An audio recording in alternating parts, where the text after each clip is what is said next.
नमस्कार दोस्तों, मैं विवेक कुमार। आप सभी लोगों का हार्दिक स्वागत है आपके और हमारे चैनल क्राइम की कहानी के नए एपिसोड में। सबसे पहले आपके प्यार के लिए शुक्रिया कि आप मेरे वीडियो को पसंद करते हैं।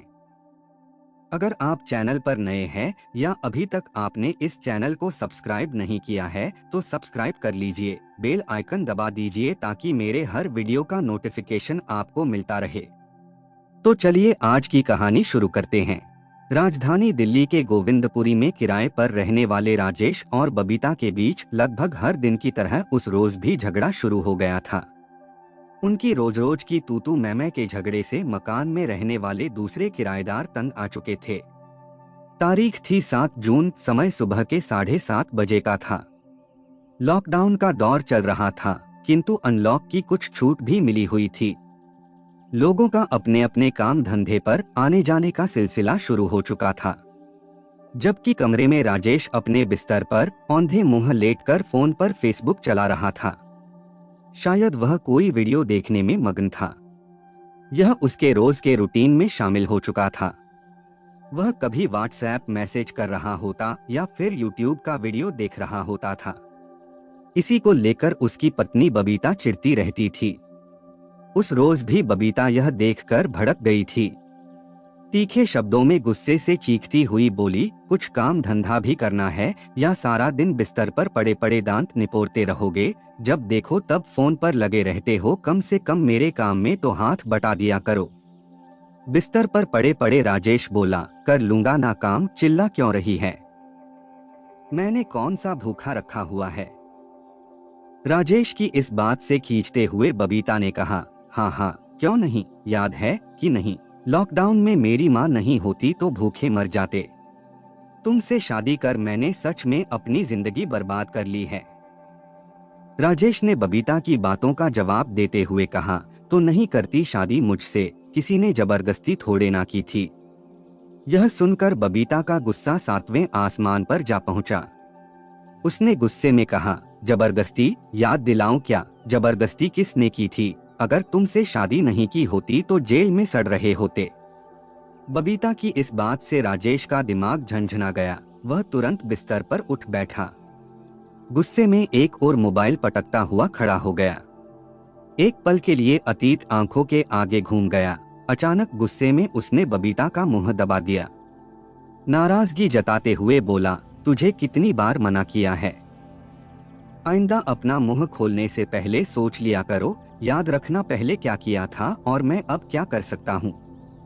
बबीता भी राजेश की इस धमकी से कहां चुप रह जाने वाली थी। राजेश के हाथ से मुंह छुड़ाकर कड़ाई के साथ जवाब देते हुए बोली, मैं तुम्हारी इस धमकी से डरने वाली नहीं हूँ। बड़े आए धमकी देने वाले। अगर आगे से ऐसी धमकियां दी तो तुम याद रखना कि मैं क्या कर सकती हूँ। कहते हुए बबीता ने बाथरूम में जाकर फटाफट अपने कपड़े बदले। बेड के पास रखा अपना हैंड बैग उठाया। गुस्से में कपड़े के एक थैले में अपने 3-4 जोड़ी कपड़े भरे। पैरों में सैंडल डाली और बिना राजेश को बताए घर से निकल गई। राजेश सामने खड़ा खड़ा देखता रह गया। उसने बबीता से यह पूछने की हिम्मत भी नहीं की कि वह कहाँ जा रही है। राजेश को पता था कि बबीता अपने मायके जा रही है। वह अक्सर ऐसा ही करती थी। दोनों की शादी के बाद जब कभी उनके बीच झगड़ा होता और बबीता रूठकर या झगड़कर अपनी मां के पास चली जाती थी। 4-5 दिनों बाद खुद ही वापस आ भी जाती थी। दरअसल 25 वर्षीय राजेश रॉय और 29 वर्षीय बबीता दोनों एक दूसरे को साल 2020 की शुरुआत से ही जानते थे। उस समय भारत में कोरोना की वजह से लॉकडाउन नहीं लगा था। राजेश तब दिल्ली में जनकपुरी के नजदीक सिटी मॉल में सेल्समैन का काम करता था। नए साल के मौके पर जब बबीता अपने दोस्तों के साथ शॉपिंग करने के लिए सिटी मॉल गई थी तो उसकी जान पहचान वहां काम कर रहे राजेश से हुई थी। राजेश के हाव भाव और बातचीत करने के अंदाज पर बबीता फिदा हो गई थी, जबकि वह उससे उम्र में बड़ी थी। ना जाने उसे क्या सूझी कि वह बार बार मॉल जाने लगी। राजेश ने भी महसूस किया कि बबीता उससे ही मिलने आती है। जल्द ही दोनों की जान पहचान दोस्ती में बदल गई। 2 महीने के दौरान उनके बीच नजदीकियां काफी बढ़ गईं। यौवनावस्था की उम्र में एक समय ऐसा भी आया जब उनके प्रेम पर वासना हावी हो गई। दोनों खुद को रोक नहीं पाए और उनके बीच शारीरिक संबंध बन गए। माँ बाप की लाडली बेटी होने के कारण बबीता कुछ अधिक ही आजाद ख्याल की हो गई थी। माता पिता ने शादी ब्याह के मामले में उस पर अपनी मर्जी नहीं थोपी थी। वह केवल इतना चाहते थे कि बबीता की शादी जान पहचान में ही हो तो अच्छा है। बबीता भी यही चाहती थी। मार्च 2020 के अंतिम सप्ताह में कोरोना प्रकोप के चलते लॉकडाउन लग गया था। 2 प्रेमी अपने अपने घरों में कैद हो चुके थे। मिलने के लिए उनकी बेचैनी और बेकरारी बढ़ती जा रही थी। वे फोन पर बातें कर अपने दिल को तसल्ली दे दिया करते थे।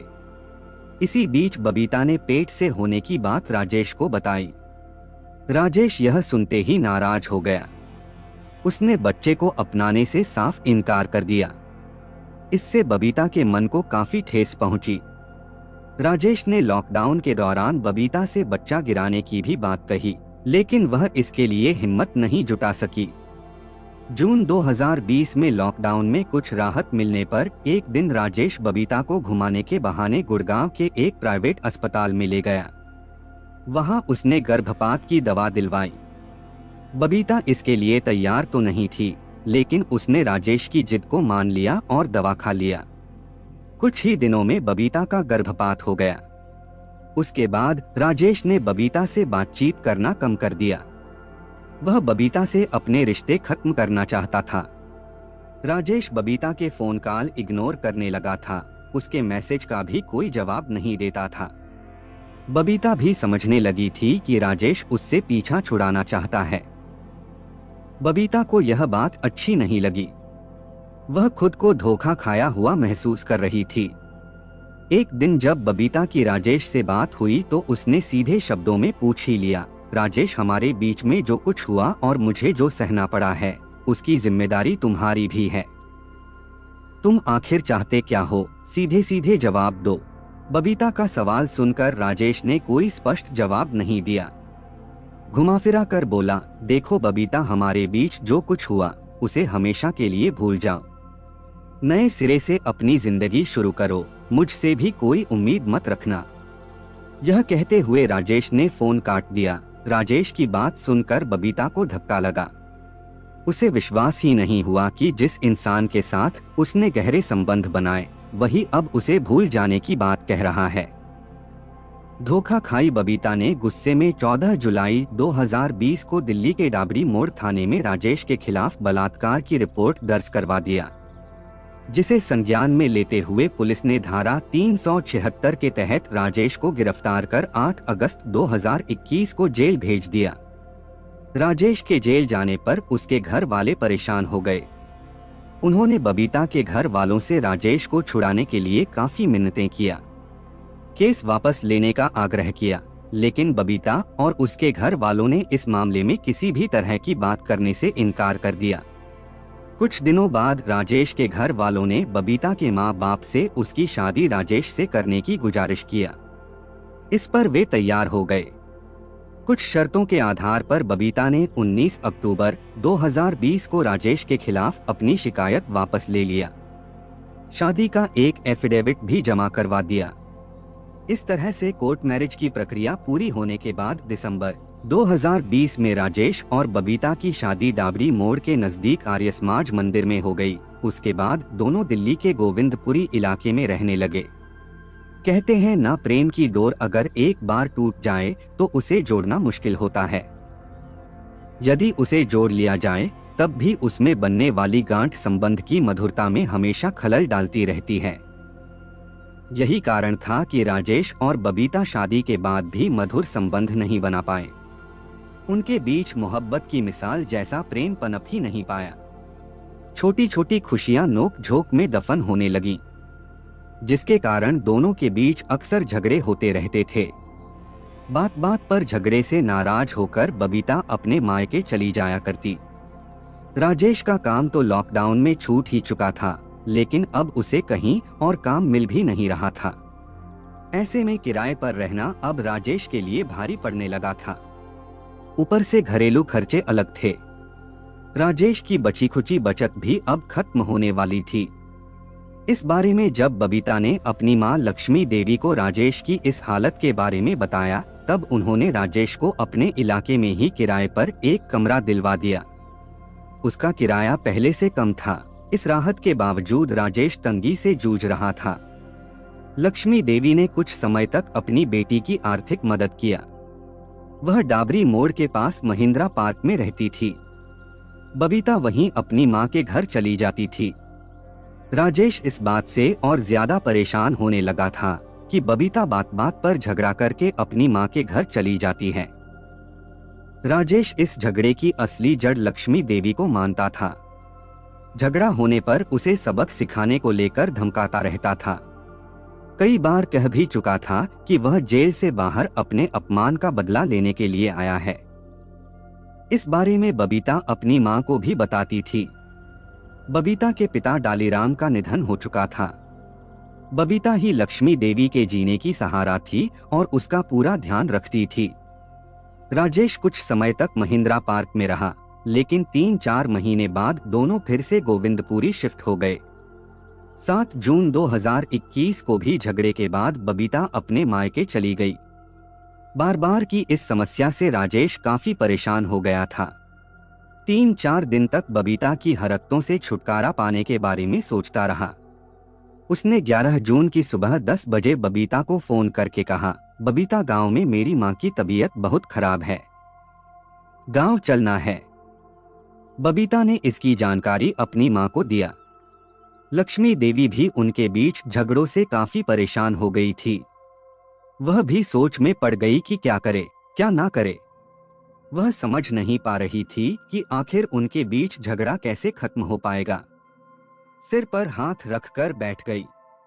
थोड़ी देर बाद लक्ष्मी देवी ने बबीता के हाथ से फोन लेकर राजेश को मिलाया। बोली, सुनो राजेश, तुम्हारे कारण मेरी बेटी बार बार मायके आ जाती है। तुझे जरा भी शर्म है या नहीं? मेरी बेटी को ले जाना है तो थाने आ जाओ, यहाँ आकर ले जाना। राजेश गुस्से का घूंट पी कर रह गया। चुपचाप गोविंदपुरी से डाबरी मोड़ थाने पहुंचा। थाने में उसने बताया कि बबीता उसकी पत्नी है। वह उसको अपने साथ गांव ले जाना चाहता है, जहां उसकी मां बीमार है। बबीता ने राजेश द्वारा धमकियां देने की शिकायत भी किया, लेकिन पुलिस ने राजेश का पक्ष मजबूत पाया और उसे बबीता को साथ ले जाने को कह दिया। वहीं से राजेश बबीता को लेकर ऑटो से दिल्ली के आनंद विहार बस अड्डा चला गया। राजेश का गांव उत्तराखंड के जिला उधम सिंह नगर के छोटे से कस्बे तिलियापुर में था। अगले दिन 12 जून को दोपहर करीब 2 बजे लक्ष्मी देवी ने बबीता को हालचाल जानने के लिए फोन किया, लेकिन बबीता का फोन बंद था। उन्होंने सोचा कि शायद रास्ते में होंगे और फोन की बैटरी खत्म हो गई होगी। उस दिन तो जैसे तैसे लक्ष्मी देवी ने अपना मन मना लिया। उसके अगले दिन भी जब बबीता का फोन बंद पाया, तब उसे अपनी बेटी को लेकर तरह तरह की शंकाएं होने लगीं। इसी तरह से 14 और 15 जून को भी जब बबीता का फोन बंद मिला, तब लक्ष्मी देवी की बेचैनी और बढ़ गई। 16 जून 2021 को लक्ष्मी देवी ने डाबरी मोड़ थाने के थाना प्रभारी सुरेंद्र संधू को बबीता के लापता होने की जानकारी दिया और रिपोर्ट दर्ज करने का आग्रह किया। रिपोर्ट दर्ज होने के बाद पुलिस ने राजेश को फोन मिलाया और बबीता के बारे में पूछताछ किया। राजेश ने बबीता के साथ होने से इनकार कर दिया। राजेश ने पुलिस को बताया कि उसे नहीं पता बबीता कहाँ है। 11 जून को थाने से निकलने के बाद बबीता अपनी मां के साथ ही घर चली गई थी। यह सुनकर लक्ष्मी देवी दंग रह गई। पुलिस 2 तरह के बयान से हैरत में पड़ गई। एक तरफ बबीता की मां लक्ष्मी देवी का अपने दामाद राजेश पर आरोप था कि बबीता 11 जून को उसी के साथ उत्तराखंड के लिए निकली थी। दूसरी तरफ राजेश अपनी सास लक्ष्मी देवी पर आरोप लगा रहा था कि बबीता अपनी मां के साथ महिंद्रा पार्क अपने घर गई थी। दोनों में से कौन सही है, इसका पता लगाने के लिए पुलिस ने एक टीम बनाई। बबीता की चिंता में मां लक्ष्मी देवी की रातों की नींद हराम होने लगी। उन्होंने एक वकील की मदद से जिला कोर्ट द्वारका में राजेश के खिलाफ सीआरपीसी धारा 97 का इस्तेमाल करते हुए अपनी बेटी को अपहरण कर बंदी बना लेने की अपील दर्ज करवा दिया। मामले की गंभीरता को देखते हुए द्वारका कोर्ट ने पुलिस को जांच जल्द से जल्द निपटाने के आदेश दिए। कोर्ट के आदेश का पालन करते हुए डीसीपी संतोष कुमार मीणा ने डाबड़ी मोड़ के थाना प्रभारी सुरेंद्र संधू को इस केस में तुरंत कार्रवाई करने के निर्देश दिए। थाना प्रभारी ने 8 जुलाई 2021 को एसआई नरेंद्र सिंह के हाथों इस केस की जिम्मेदारी सौंप दिया। नरेंद्र सिंह ने कॉल डिटेल्स और टेक्निकल टीम की मदद से 11 जून से राजेश और बबीता के फोन की आखिरी लोकेशन का पता लगाया। उन्हें पता लगा कि राजेश के फोन की आखिरी लोकेशन 11 जून को दिल्ली में थी। अगले दिन उसकी लोकेशन उत्तराखंड के उधम सिंह नगर में मिली, जबकि बबीता के फोन की लोकेशन लगातार बदल रही थी, जो पहले दिल्ली, फिर पूर्वी उत्तर प्रदेश और अंत में उत्तराखंड के नैनीताल की मिली। इन तथ्यों को ध्यान में रखते हुए राजेश को पूछताछ के लिए हिरासत में लिया गया। उसने पूछताछ के दौरान पहले तो एसआई नरेंद्र सिंह और पुलिस टीम को गुमराह करने की कोशिश किया। उसने बताया कि 11 जून को बबीता अपनी मां के साथ महिंद्रा पार्क अपने घर चली गई थी, किंतु जब उसे यह बताया गया कि बबीता के फोन की अंतिम लोकेशन नैनीताल में थी, तब यह सुनकर वह हकला और सकपका गया। फिर क्या था, उससे सख्ती से पूछताछ की जाने लगी। गहन पूछताछ के सवालों के सामने राजेश टिक नहीं पाया। उसने स्वीकार कर लिया कि उसने नैनीताल ले जाकर बबीता की हत्या कर दी है और उसकी लाश खाई में फेंक दी थी। उसने सिलसिलेवार ढंग से हत्याकांड से लेकर लाश को ठिकाने लगाने की बात बताई, जो इस प्रकार है। 11 जून की शाम के करीब 6 बजे जब बस अड्डे से बस उत्तराखंड के लिए रवाना हो रही थी, तब उसने प्लान के मुताबिक अपना फोन बंद कर लिया था। बस दिल्ली से निकलकर उत्तर प्रदेश से होते हुए अगले दिन 12 जून की सुबह करीब 9 बजे उत्तराखंड के नैनीताल पहुंचा। राजेश और बबीता दोनों नैनीताल बस अड्डे पर उतरे, वहां थोड़ा आराम किया और पैदल ही आगे की ओर निकल गए। नैनीताल से करीब 12 किलोमीटर पैदल चलने के बाद रास्ते में पड़ने वाले हनुमान मंदिर पर दोनों ने चाय पी, थोड़ा आराम किया और फिर आगे की ओर निकल पड़े। नैनीताल हल्द्वानी रोड पर स्थित हनुमान मंदिर पर आराम करने के बाद करीब 40-50 मीटर उसी रास्ते पर आगे चलते रहे। फिर राजेश बल्दिया खान गांव के पास रिया गांव की तरफ जाने वाली सड़क पर सुस्ताने के बहाने से रुका। वह जगह काफी सुनसान थी, उसके साथ बबीता भी रुक गई। दोनों रास्ते के किनारे बनी पुलिया नंबर 162 पर 10-15 मिनट तक बैठे रहे। उस पुलिया के नीचे 7-8 फीट गहरा एक गड्ढा था। वह जगह दूर से नहीं दिखती थी। बातों बातों में राजेश उस गहरे गड्ढे में उतर गया। उसने बबीता का हाथ पकड़कर उसे नीचे आने का इशारा किया। जब बबीता ने पूछा कि यहाँ क्यों, तब उसने नए अंदाज में प्यार का इजहार करने की बात कही। बबीता राजेश की बातों में आ गई और वह गड्ढे में उतर आई। जैसे ही बबीता गड्ढे में उतरी, राजेश ने पहले उसे गले लगाया। एक पल के लिए बबीता शांत हो गई।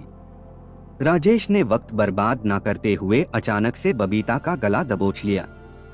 बबीता ने गला छुड़ाने की कोशिश की, लेकिन राजेश की पकड़ मजबूत थी। कुछ ही पलों में बबीता की सांसें उखड़ने लगीं।